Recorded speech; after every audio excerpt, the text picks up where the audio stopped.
بڑا خیال آیا, سوچ میں پڑ گیا, کہنے لگا آپ دیوار کو بعد میں صاف کرنا, پہلے میرے دل کو صاف کر دیں آپ. اس کی محنت اور اس کی مشق اس راستے میں نکل کر کرائی جاتی ہے.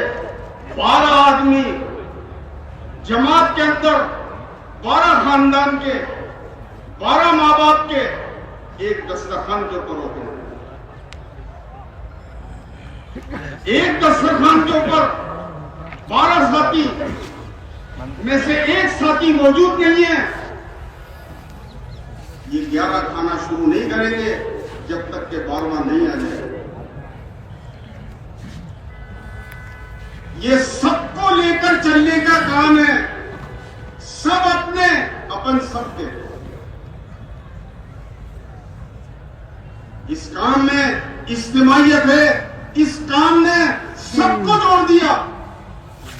ایک ہی سب پر ایک ہی سب میں کھڑے ہیں محمود و ایاز, نہ کوئی بندہ رہا نہ کوئی بندہ نواز. کالے بھی, گورے بھی, عربی بھی, اجمی بھی, پڑھے ہوئے بھی, ان پڑھ بھی, مالدار بھی, غریب بھی, سب ایک ساتھ چلنا ہے.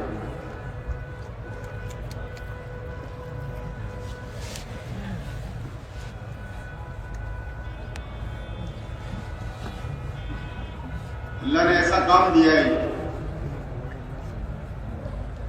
صفات پیدا کرنے کے لیے, اپنی زندگی میں تبدیلی کے لیے, کیونکہ مسجد میں سب سے پہلے آنے والے کیونکہ یہ دعوت کے ساتھی, یہ جوان, یہ بوڑھے پہلی صف میں, وہ سب سے آخر میں کیونکہ یہ دعوت کے ساتھی, یہ راتوں کو اٹھ کر رونے والے, یہ پڑوس میں کون روتا ہے رات کو.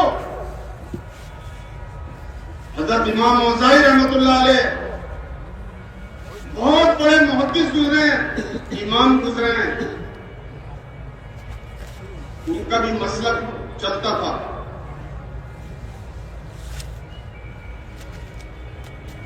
فجر کی نماز کے بعد پڑوسن آئی ان کے گھر میں, اہلیہ بھی بوڑھی اور یہ بھی بوڑھے. پوچھا رات کو رونے کی بڑی آواز آتی ہے, کیا بے چینی, کیا برقراری ہے؟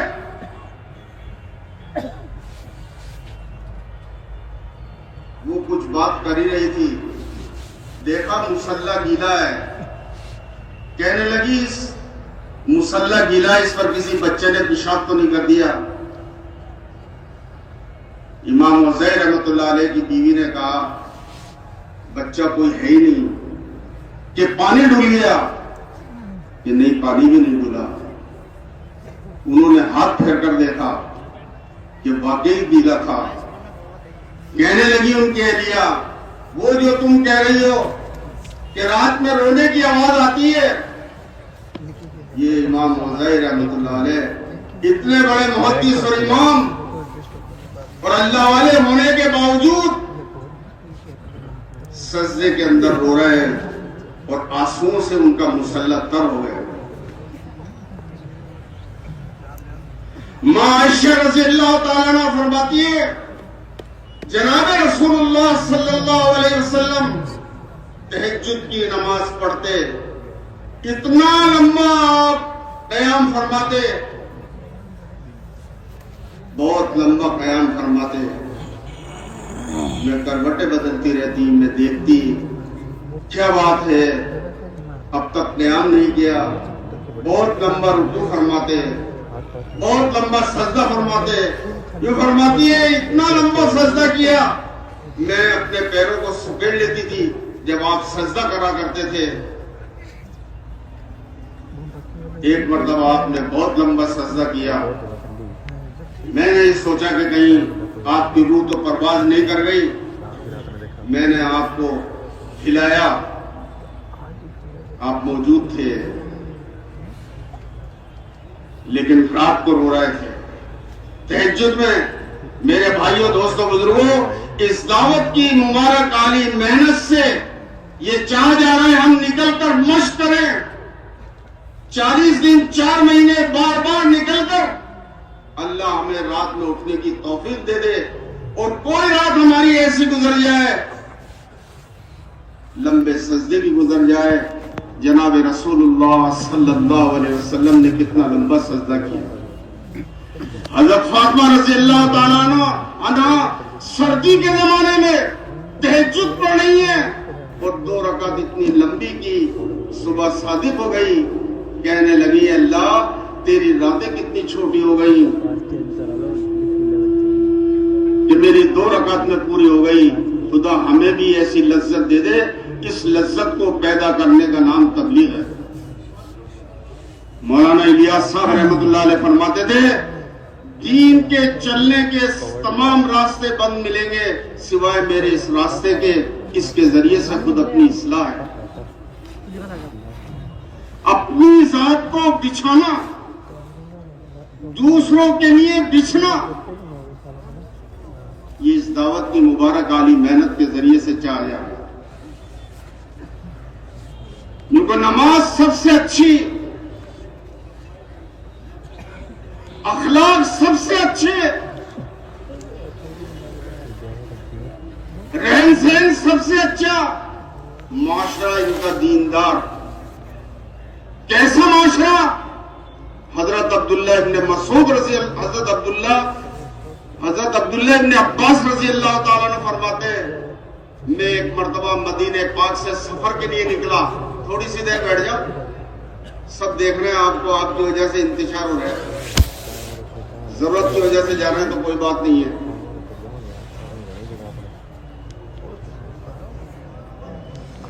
کہنے لگے میری طرف دیکھو آپ لوگ عبداللہ ابن عباس رضی اللہ تعالیٰ عنہ کہ مدینے سے میں چلا راستے میں کہیں سفر میں جا رہے تھے تیز بارش آئی اور بہت تیز بارش ہوئی تو ایک دیہاتی کے مکان میں داخل ہو گئے. اس دیہاتی نے پناہ دی ان کو. یہ تقریباً 10 یا 15 دن اس کے یہاں مہمان رہے. بارش برستی رہی اور یہ اس کے یہاں مہمان رہے. وہ روزانہ ایک بکری ذبح کرتا اور ان کو کھلاتا ہر دن تازہ.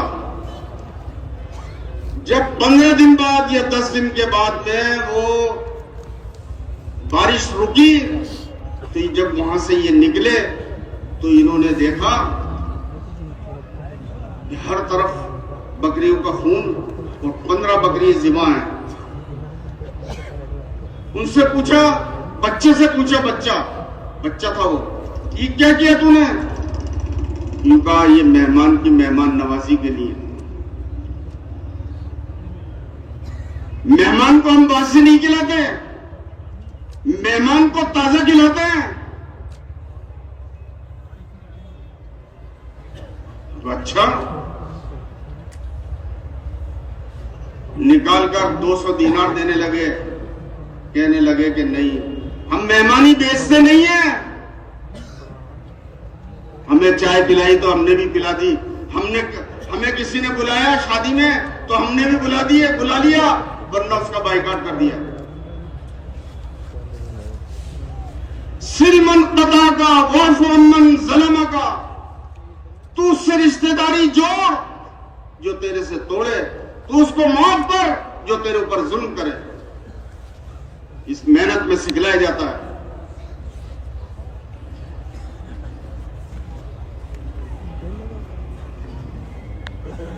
ہم مہمانی نہیں بیچتے ہیں.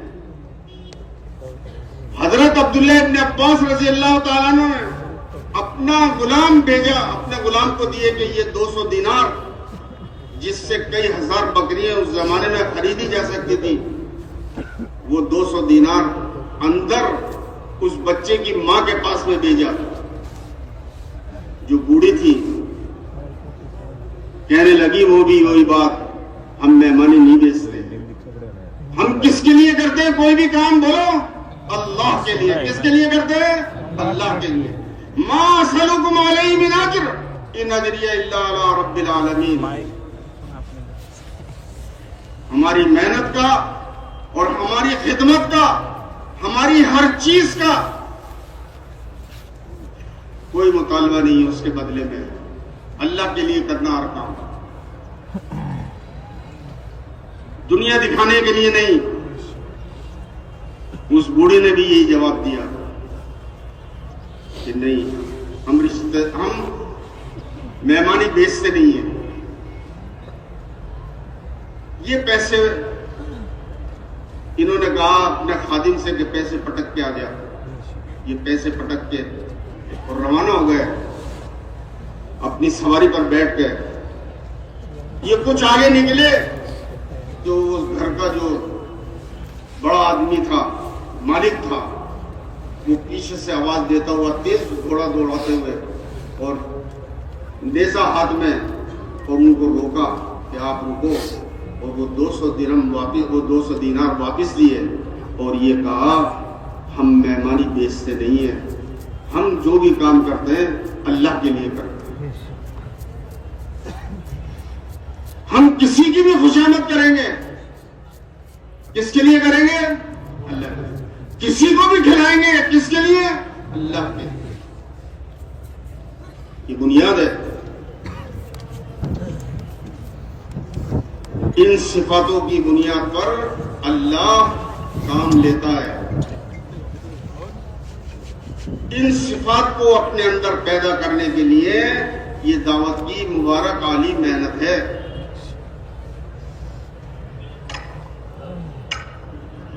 اس لیے بھائی دوستو بزرگوں، ہم اللہ سے بھی مانگیں رات میں اٹھ کر اور دن میں محنت کریں اور کوشش کریں جن صفات کی بنیاد پر اللہ اپنا دین کا کام لیتا ہے، اللہ وہ صفات ہماری زندگیوں میں داخل فرما دے. ان صفات سے اللہ ہمیں مزین کر دے. توحید کیسی؟ جس میں کوئی ملاوٹ نہیں، سب کچھ کا کرنے والا کون؟ اللہ. عزت اور ذلت کا مالک کون ہے؟ اللہ ہے. موت اور حیات کا مالک کون ہے؟ اللہ. ساری دنیا کے انسان اور ساری طاقتیں مل کر اللہ کے بغیر کچھ نہیں کر سکتی، اور اللہ سب کچھ کے بغیر سب کچھ کر سکتا ہے. وہ ایسا طاقتور اللہ ہے. پوری دنیا کو محنت ہے یہ کہ مخلوق کا خوف نکلے اور اسے ایک اللہ کا خوف غالب آ جائے. کس کے سامنے کھڑا ہونا ہے؟ موت ایک دن آنی ہے. اس لیے میرے بھائیوں، میرے دوستوں، بزرگوں، صفات اپنے اندر پیدا کرنے کے لیے اس دعوت کے کام میں لگے ہیں. ذکر اور جتنی بھی چیزیں، جیسے 6 تسبیحیں، 2 تسبیح تیسرے کلمے کی، 2 تسبیح درود شریف کی، 2 تسبیح استغفار کی، اسی طریقے سے اذکار مسنونہ، ادعیہ مسنونہ، رات کو اٹھ کر اللہ سے مانگنا، مسنون دعاؤں کا اہتمام، گھر سے نکلنے، گھر سے داخل ہونے کہ کوئی بھی عمل کرنے سے پہلے حضور سے پاک صلی اللہ علیہ وسلم کیا دعا کرتے تھے، کیا دعا مانگتے تھے. اگر آپ دیکھو گے اور آپ پڑھو گے تو ایسا لگے گا کہ آپ تسلسل کے ساتھ پوری زندگی دعائی مانگتے رہے. اور اگر آپ ذکر کے بارے میں آپ کیسے ذکر کرتے تھے، کیا کیا کرتے تھے، اگر آپ کو دیکھو اور پڑھو گے تو ایسا لگے گا کہ پوری زندگی کوئی لمحہ آپ کا بغیر ذکر کے گزرا ہی نہیں. اور حدیث میں بھی یہی آتا ہے. اور اگر آپ نماز دیکھیں محمد صلی اللہ علیہ وسلم کی، ایسا لگے گا کہ پوری زندگی 24 گھنٹے 63 سالہ زندگی میں آپ نماز ہی پڑھتے رہے. اس لیے بھائی دوستوں بزرگوں، اپنے اندر صفات پیدا کرنے کے لیے تسلسل کے ساتھ اللہ کے راستے میں نکلنا اور اس محنت میں اپنے آپ کو بنانے کی اور اپنے آپ کی نماز کو بنانا، اپنے آپ کے یقین کو بنانا، اور اپنے ذکر کو بنانا، اللہ کا دھیان پیدا ہو، اللہ کا خوف پیدا ہو، اس کی مشق قرآن پاک کی تلاوت ہے، کم سے کم 1 پارہ، آدھا پارہ، لیکن روزانہ قرآن پاک کے پڑھنے کا اپن اہتمام کریں، کرو گے؟